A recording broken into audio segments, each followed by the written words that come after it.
Well, welcome everybody, and welcome to our robot and our panel, and thank you for staying. We like to think that we're ending with the best bit, of course. So we will have heard over the last couple of days, we've heard an awful lot about robotics and artificial intelligence, and really how that's going to change the industry.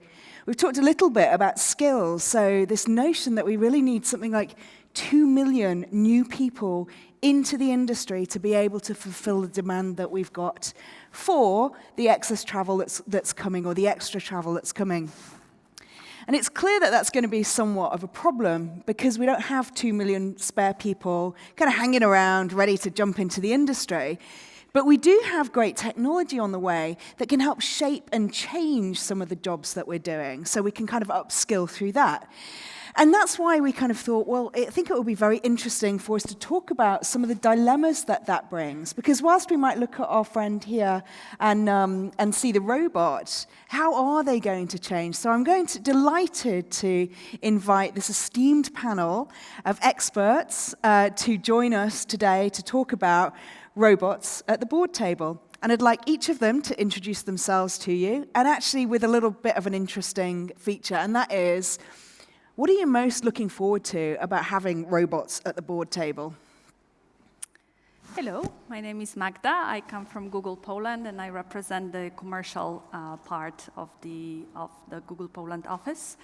What makes me most excited about the robots at the board table is a better world, a safer world, a healthier world that I believe we can create if we work together, humans and robots. Perfect. Eden. Okay, hello everybody. My name is Eden Samunder. I'm from Dortmund in Germany. I'm actually a data scientist by profession, and I work mainly with providing aviation actors within the process of using data. And my pick for today is, like what Jen said, is what we're seeing in the future will be more or less the balance between the human interaction factor and, of course, the use of AI. And, of course, as we'll see later, we'll be discussing more on the complexities that underlies that kind of equation. So I pass it on to Nick. Thanks very much, Eden. I'm Nick Shackleton-Jones. I'm author of a book called How People Learn, and I work for a company called PA Consulting. I think the thing that most excites me about robots is not having to queue. I hate queues. I hate queuing for anything. Anytime you have to queue, that's because there's a human resource bottleneck. So the idea of never having to queue again, I think, quite appeals to me. Oh, great, yeah. But so I've introduced our human panel. I'd like to introduce the star of the show, and I've seen many of you coming and taking photos with him. So I would like to ask Hermes to introduce himself. Hello, everybody. I'm Hermes, and I have traveled from the Technical University of Crete to join you today. As a robot, I am really excited that you humans are finally inviting us to the discussion. Can everyone hear him okay? So I'm glad that you're here too, Hermes.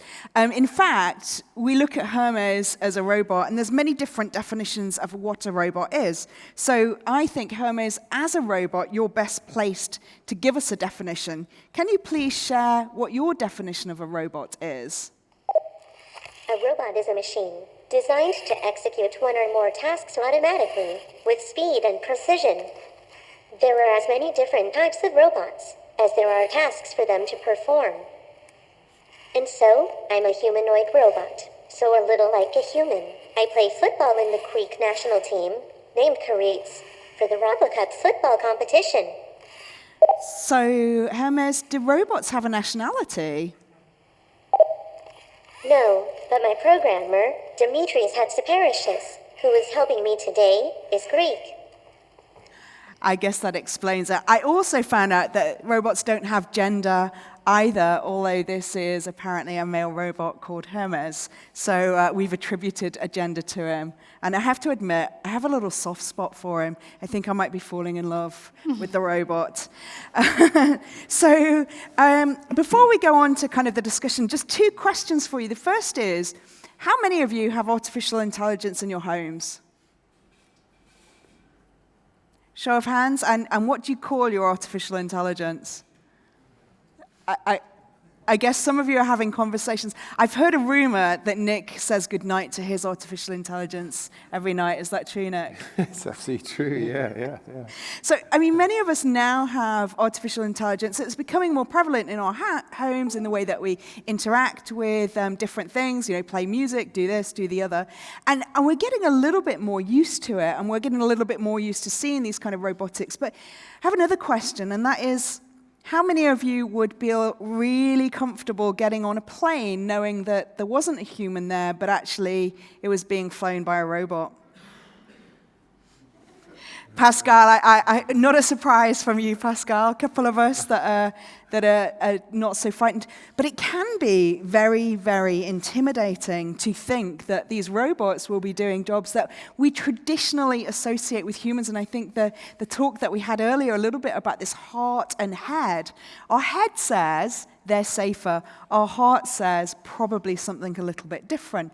And then, Nick, I know that you, in your introductory chapter in your book, you talk a little bit about, you expected the robots to be here. So where are they? Exactly. So where's my robot? The 1956 movie Forbidden Planet introduced us to Robbie the robot, which, if you haven't seen it, it looks a bit like a kind of a Michelin man, and was effectively a first sort of generalized intelligent assistant, like a robot butler. And so in the 1950s, people were expecting robots to be part of the household, like a washing machine, a microwave, and your robot assistant. But almost 70 years later, we still don't have our robot generalized intelligence. And maybe that's not a bad thing, because Elon Musk has been warning that they represent an existential threat to humankind. Eden, do you think they're an existential threat to us, or do you think they're actually a massive enabler for the aviation industry? Well, I totally agree that the point is, with robots now, we are in the next phase, if you like, for how organizations now have to deal with the new game changer of technology. And predominantly, if you take a look what Nick said, I mean, robots is not something new. I mean, it goes back almost 60 years ago. But what we're seeing today now is a new phase of how robots now are becoming a very significant part of influencing corporate culture, decision-making process, for example, and changing the whole element of how we can facilitate better data-driven decisions, unlike before. So what we can only see here today is that we are still in a very mature stage of AI and the machine learning, of course, but the learning curve is growing. And as a result, I think in the future, we'll definitely see the significant impact that robots will bring to the board table. Yeah, well, and even the very practical operations. So Nick said he didn't really like being in queues. And we saw some great demonstrations of where, even through the Dragon's Den, where actually robots would be able to help take us to the airport. So in fact, I'm going to give a little test to my panel. I'm going to see, have you got your phones with you? Yeah, we do. Okay, so we're talking a little bit about passenger navigation and support. Which we know for many people can be one of the most important parts of their journey, but it's often the most stressful. So I'm going to take an example. Imagine I'm flying tomorrow from Dubai to Nice. What gate will I leave from? Oh, there is only one flight from Dubai to Nice on Friday. Today it departed from gate C13. Also, I have accessed on the Dubai airport map, and the gate is accessible from the Emirates lounge. Well, thank you very much, Hermes. I guess, no, you weren't able to get it in time? Sorry, I got distracted. I'm on Facebook now. Well, I love the fact that he knows that I'm, wanting to go into the Emirates lounge. I think the robot knows me very well. But I mean, when we see it and against our human kind of like tasks, it can be much, much quicker, particularly when the right information is kind of put into the robots. So I'm thinking, Magda, we've just seen a demonstration from Google about the great kind of analytics and things that we can do. Where do you really see this going in the future? I do see it going the way it has actually worked in your industry. I do see it going with humans and artificial intelligence working together. Autopilot. Can you think of a more successful combination? I mean, you are the best proof that actually the collaboration of the two worlds can bring to a better, faster, safer world. And at Google, we know that what Nick wants is just around the corner, because the computing power and machine learning and artificial intelligence are progressing at exponential pace. So it's not going to be just good morning and goodbye from your AI assistant, be it Google Assistant or Alexa or Siri. It's going to be much more than that.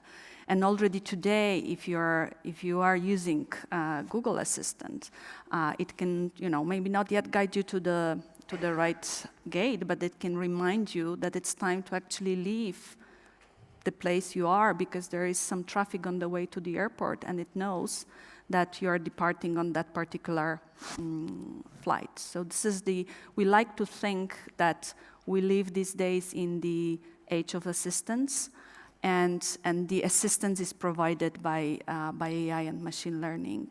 So that's the Google dimension of robots. Yeah. Which, of course, is advantageous because if we can nudge people to get to the airport ahead of time, avoid queues because there won't be any more queues, then actually operational efficiencies increase, and that can only be good. But we think about, you mentioned a little bit about kind of safety and this idea that humans plus robots is a safer combination. Can you think of any other areas where we would want to see that safety increased? Do you want to take a shot? No. Yeah, I'm skeptical. A lot of optimists around AI believe that hybrid working is the way forwards. But we already have a couple of models for that. One is Uber, where actually hybrid working, where effectively the AI is the combination of the app and the sat-nav, has meant much less kind of rights, lower pay, much more uncertainty around labor. Mm-hmm. And the other area where we've seen kind of hybrid AI versus humans is in autonomous cars. And then typically what happens is if the AI cannot handle a situation, it hands it back to the human. What is the human doing? The human is checking their emails, writing a note or something. And when does the AI hand back to the human? Well, when it's an emergency. So in time trials, it can take several seconds for the human to take back control from the AI. So I still think that there are some really big challenges of different kinds in hybrid working. Yeah, I mean, inherently, we work in an industry that has a lot of risks associated with it. Even from, the work that you do you see where we're absolutely able to mitigate against some of those risks? I mean, risk mitigation has always been a challenge anyway. Since we're talking about the use of, this plethora of data that has to be processed in order to deliver a decision. So when it comes, for example, within the context of the airline or aviation industry, for example, you cannot compromise security, through the use of unguided information. So that's why, as what Nick said, there is still the element that we need the human factor. Mm-hmm. I mean, take a look. I mean, if you go through security checks, for example, that's mainly the key point of airports, where we need to ensure that if we're going to use any type of security measures that could be able to buffer any kind of threats, I think we need the significant relevance of the human factor. Of course, it can be compensated using machines purely because it can, as you said before, it's more cost effective, it can drive more efficiency in terms of the whole process of optimizing better customer journeys. So I can totally imagine, as a passenger, my world where I go to the airport and somehow the security is happening in, I don't know where, but I know that it's happening and that I am in a very safe environment. Maybe I will, with the help of AI, we will find out that there is a safer, faster, more seamless way to go through the security without actually getting to the queue and being scanned here and there. So I would love, as a passenger, I would love to put the leaders of the industry into the driving seat for solving the passengers' biggest pain points with the help of AI.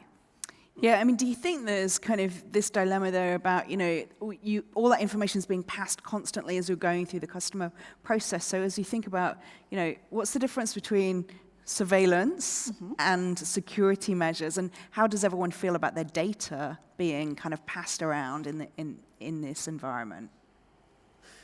I think people care a lot less about their data. I mean, most of us now have surveillance equipment in our houses or on our mobile phones, effectively, which is gathering data, listening to us in one way or shape or form. So I think that what's often happened is in the service of a better experience, like ordering pizza, we've been happy to forego the risk that our data kind of gets swapped around.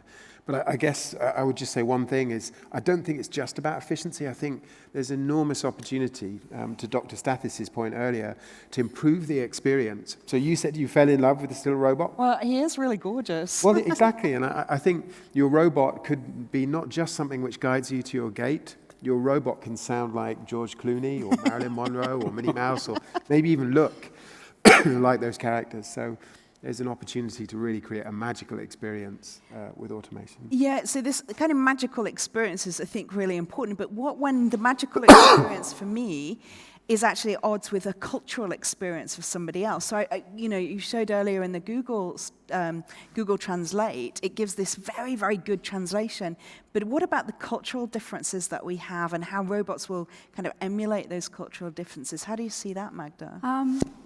Whatever innovation is created, whenever or wherever the innovation is created, if we know that if the user is put at the center of the innovation, this innovation is likely to succeed because it's going to, one way or another, improve the life or the experience of that particular person. So I do believe that since cultural differences are part of your industry, it will take into account that when designing the innovation. So not just with how you do the Google Translate, but with multiple touch points.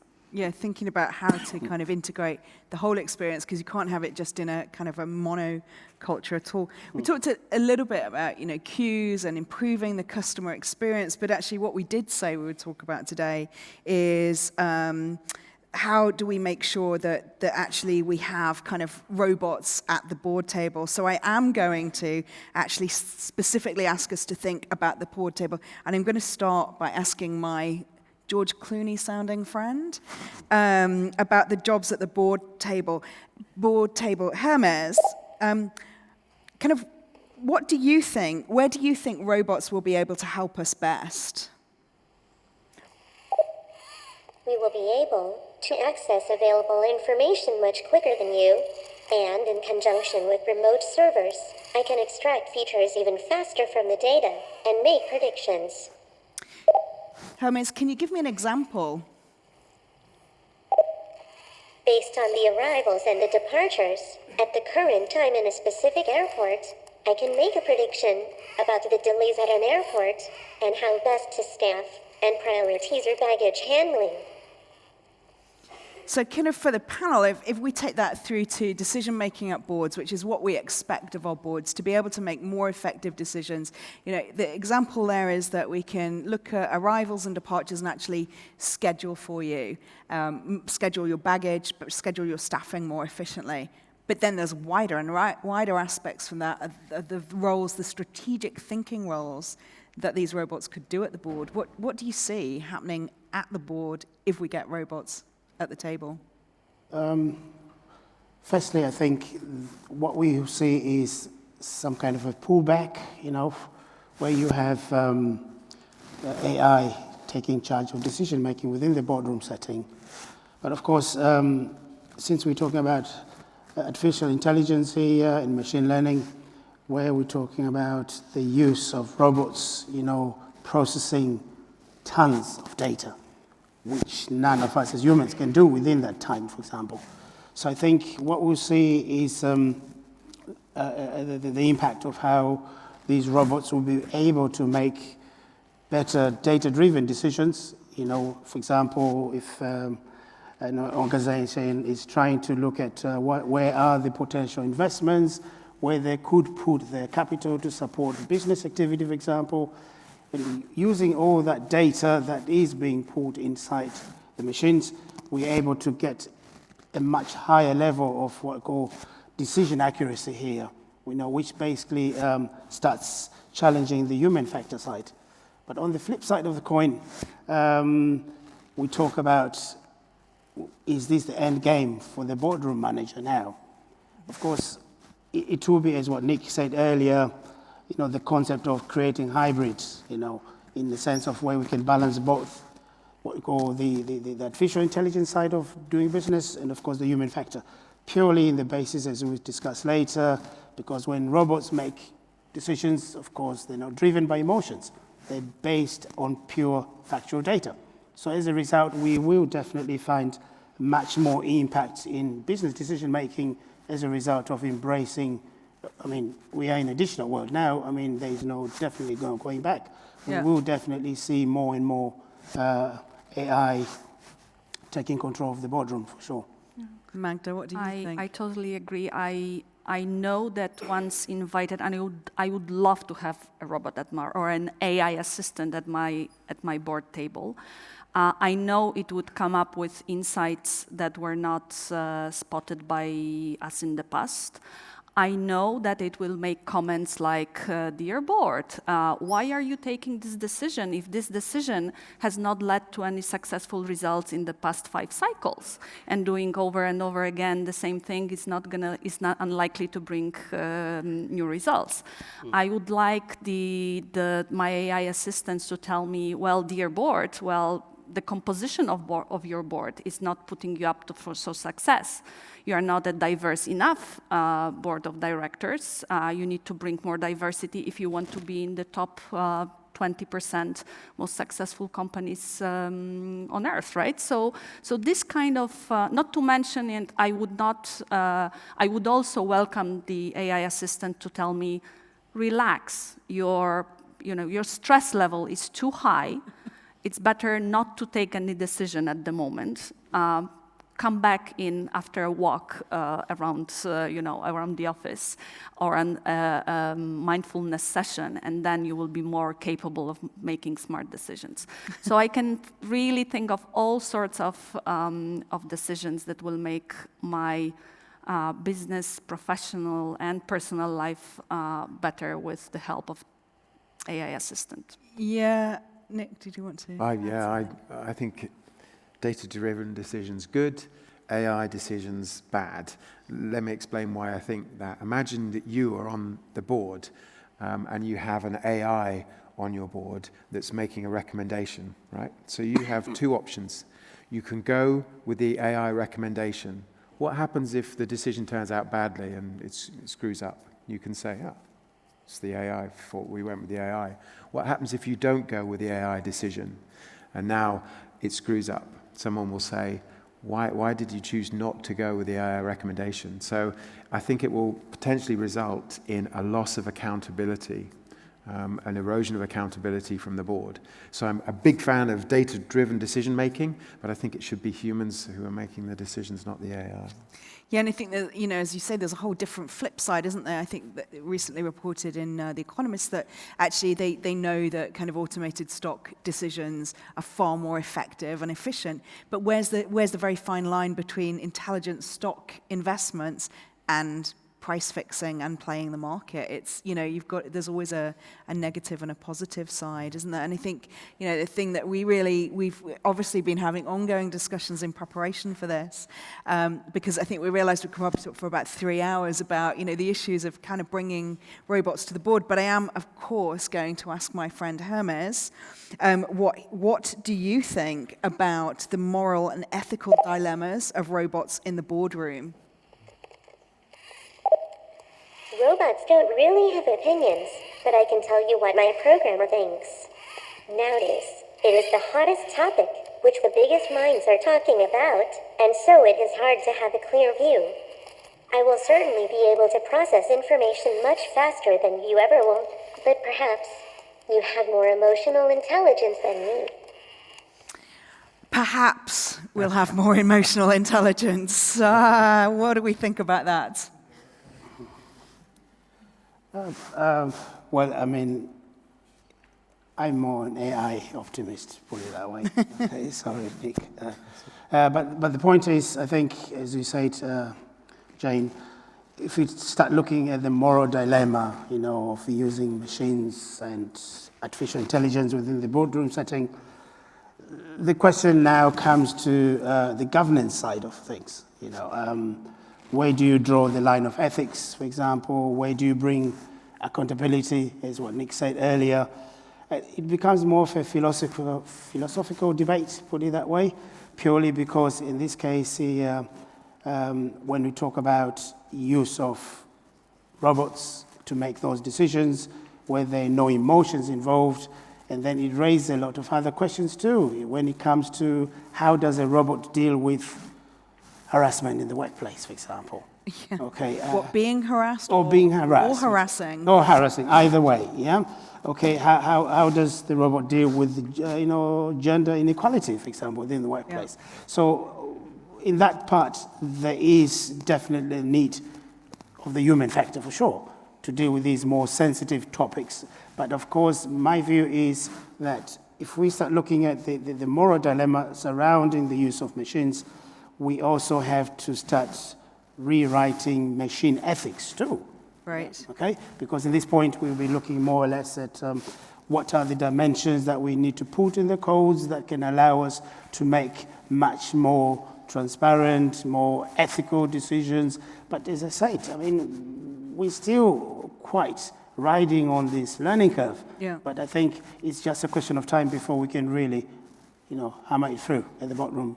Yeah, so Magda, as you think about what you're doing at Google and the balance of conversation, how much of it is really about, getting the artificial intelligence to work, and how much of it is about the emotional, ethical, moral dilemma? At Google, the way we think about it is always with great power comes great responsibility. We are one of the leaders in the AI world, and we do believe that it is a leadership obligation to walk the talk also on all the ethical and all the dilemmas that are related with responsible AI. Therefore, we are publishing regularly the responsible AI practices, and also we are joining other industry leaders in shaping the good ethical practices. So there's lots of work ahead of us, but still it's the, you lead what you believe in, right? And it's the end goal that is so promising that we want to continue that journey. But of course, also by inviting all people and all voices and all insights that are insights of concern. Okay, Nick, I know you're an AI pessimist. Shall we call you that? I think realist? I think it has its place. Yeah. I like it that Alexa can turn my lights on and off. But it's worth noting that neuroscientists such as Damasio and Mary Helen Medina-Yang are now saying that emotion is involved in every human decision that we make. We sometimes pretend that it isn't, but emotion is there cognitively, neurobiologically, every time we make a decision.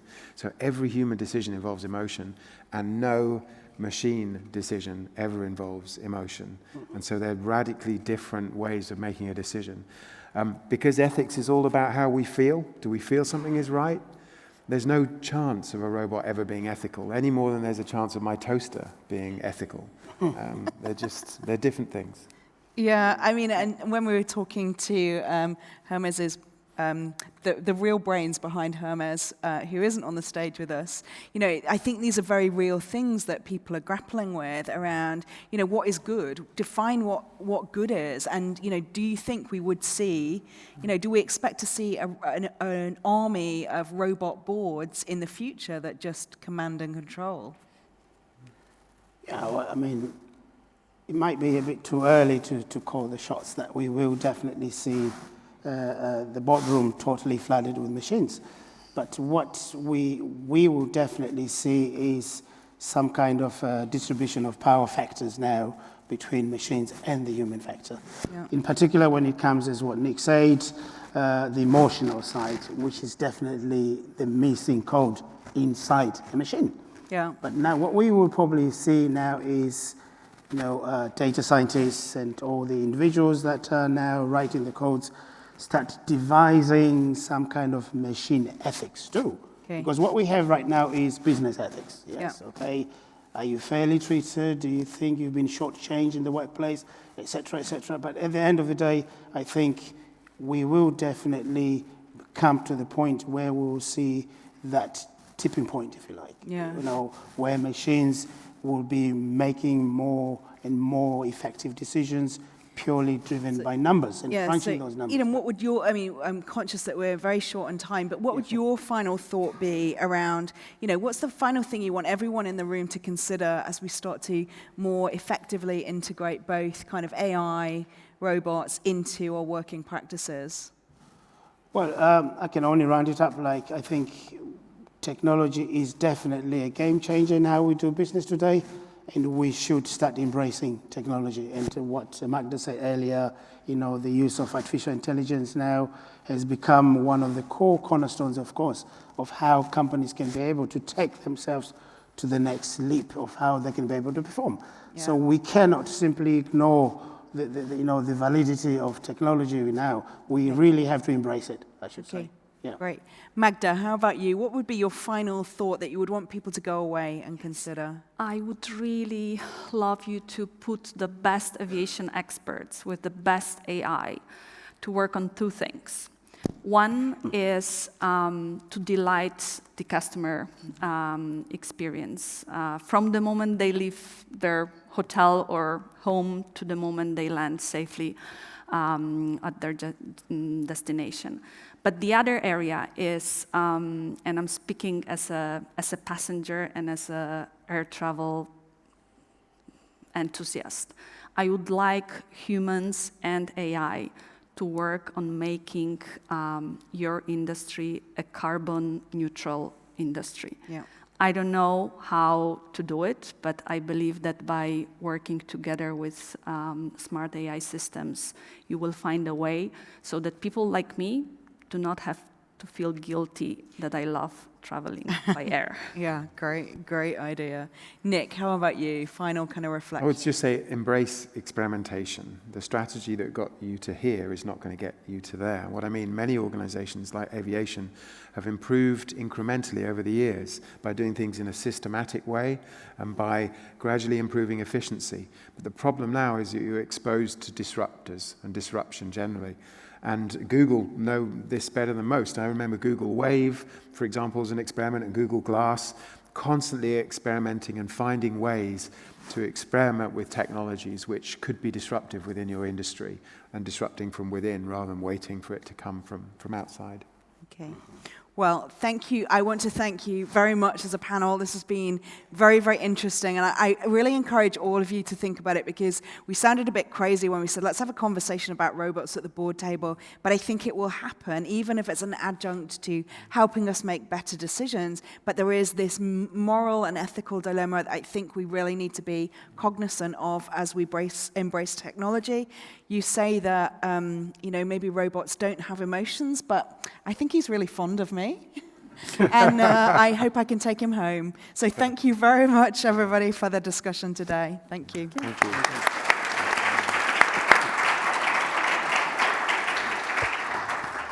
So in fact, I am going to take him home with me. And I'm going to invite Pierre to the stage, maybe after we've had a photo with. Can I put the robot in the middle? Oh, the picture. Thank you.